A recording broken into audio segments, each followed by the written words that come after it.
Saturday afternoon, we played a Monroe team that we'd beaten earlier, a rival game, one that their guys were ready to play.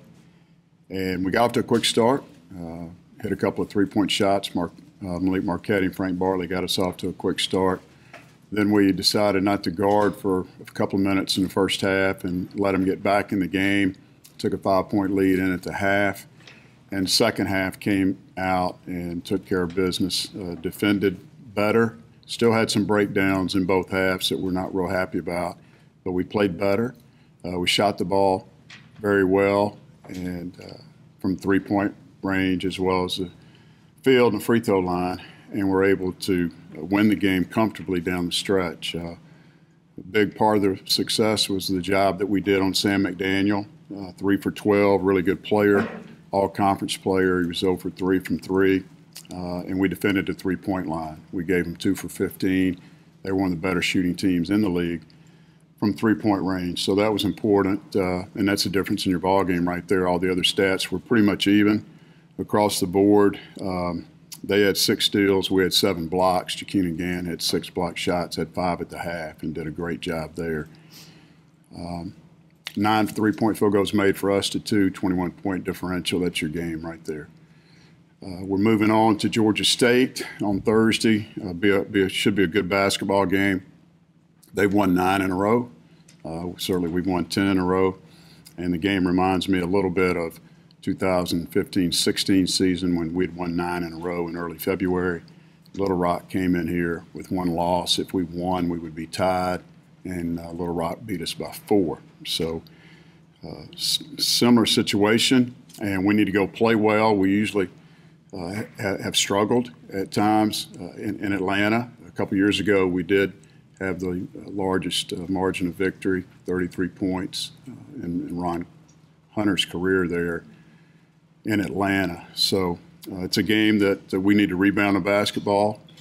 Both teams are first and second in field goal percentage defense, three-point field goal percentage.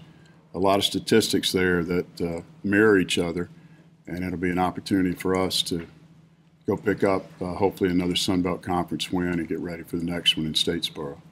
The guys are excited to be in this position. They're embracing the opportunity. They're having fun, and we look forward to the game Thursday, at Georgia State.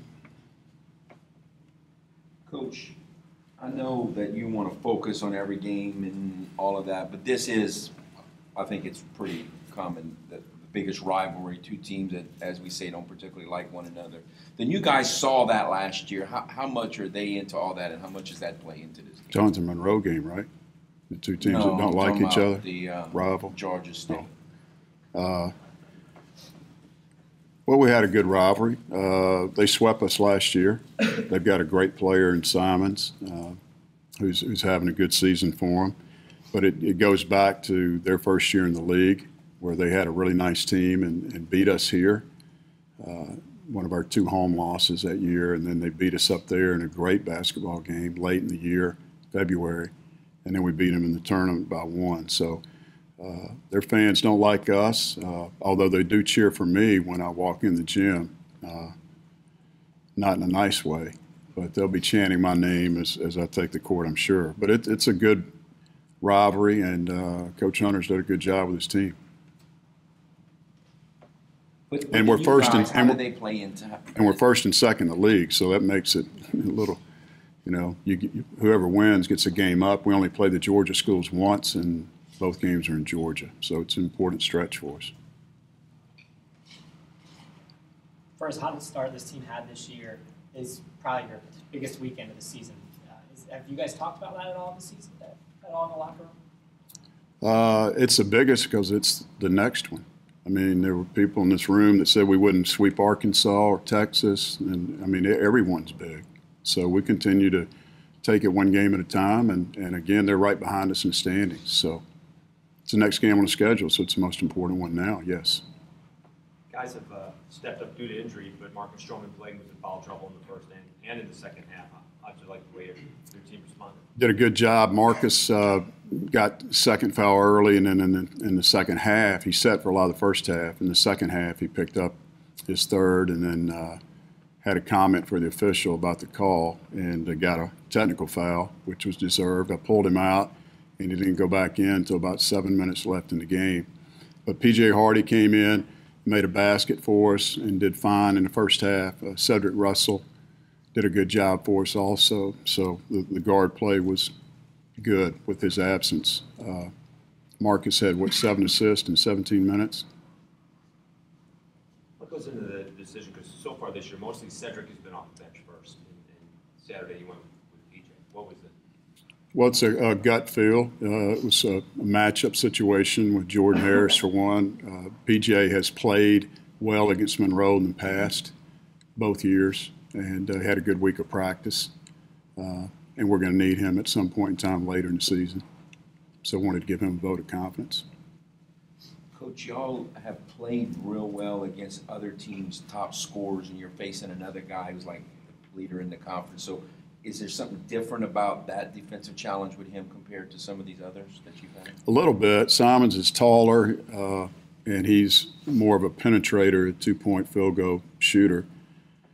Not a great three-point shooter, but good enough. Has a game similar to Alfred Payton, who played for us. And he'll be a handful in ball screen actions, and we'll have to make sure that we take care of them. Their best player, our hottest player to date, is Devin Mitchell. Played really well. Was 12 of 16, I believe, from the field, 10 of 13 from three, got 38 points at Little Rock, a game which they won on the road by 30. Coach, for you, you've been here obviously for a while now. You guys have just been crushing all your Sun Belt opponents. Have you ever coached a team that's done so well in the Sun Belt before? Because it's just kind of ridiculous, the margin of victory. Well, the first year I was here, we started 1-5 in conference play and then won our last 10 to win the Western Division and finished second overall in the league. But this group has more depth than that group had. They're playing well, and we have confidence every time we go out that if we play our game and defend, take care of the basketball, we're going to have a great opportunity to win. So it's been a fun group to coach, and looking forward to coaching them here the second half of the season. Coach, you talked about the recent history with Georgia State. Do you have to talk to your guys after that game, a lot of emotion going into it about, all right, quick turnaround, you got to put it behind you? Any concern of a slight emotional letdown after that game before Georgia Southern? After the Monroe game? No. Excuse me, for Georgia Southern. We hadn't worked on Georgia Southern yet, hadn't talked about it much. Assistants have everything ready. But, I mean, the same situation happened at Arlington that you talked about a couple of weeks ago, and it worked out in their favor. So Georgia State hits a lot of three-point shots. You guys have done a very good job running guys off the line, but with a guy like Simmons, who you just mentioned, wants to get to the rim, does that kind of maybe change how you guys run guys off the line, knowing that they've got a guy who wants to attack when you guys run out? he's definitely a different guard than Mitchell and Isaiah Williams, a couple other players that they have. Thomas, they have several guys who can shoot the three-point shot. As I said, we're first in the league, and they're second in three-point field goal percentage. But we're first in three-point field goal defense, and they're closer to the bottom, maybe 9 or 10. And we will try to bottle up Simons and make sure that he doesn't come off the ball screen and get to the paint. So you give him a little bit of room, but the other guys we're going to have to stay close to and run off the line. And that's been a big part of our success this season because we've really defended well, including the three-point line in conference play. With all the success that you've had this season, how do you continue to implement in these guys to just look at the next game, with, not letting the success go to their head? Bless you.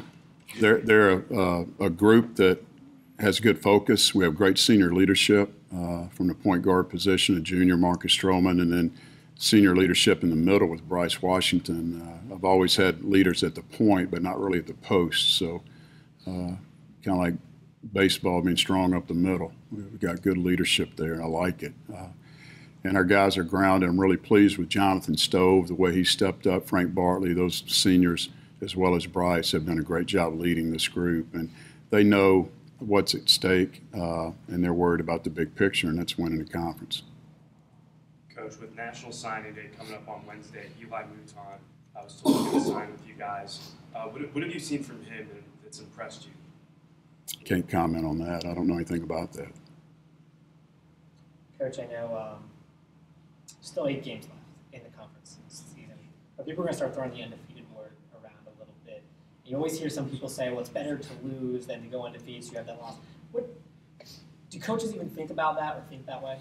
You don't ever think about losing. I'm not a coach that thinks you can get better by losing a game. You can get better by winning games also. And we're not concerned with going undefeated. We're concerned with winning the league. As we get closer to it, maybe that may come into play. But we just started the back 9, and we've got to keep it in the fairway right now.